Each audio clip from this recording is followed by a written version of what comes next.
नमस्कार, मी प्रतीक्षा. DNA मराठीमध्ये आपलं स्वागत.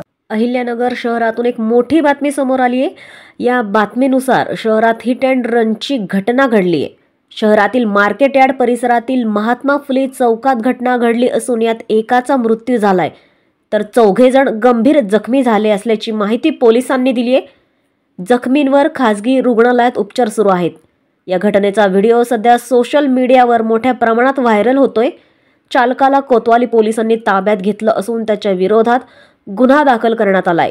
रवींद्र रमेश कानडे, वय वर्ष 32, राहणार कानडे मळा, सोलापूर रोड, अहिल्यानगर असं मैताचं नाव आहे. मिळालेल्या माहितीनुसार शहरातील मार्केट यार्ड परिसरातील महात्मा फुले चौकात संध्याकाळी 7च्या सुमारास XUV 500 कारने दुचाकी आणि पायी चालणाऱ्या नागरिकांना धडक दिली. या दुर्घटनेत एकाचा जागीच मृत्यू झालाय तर 4 जण गंभीर जखमी झाले.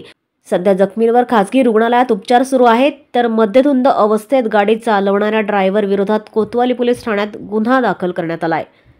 प्रतिनिधी मुंतजीर शेख, DNA मराठी, अहिल्यानगर.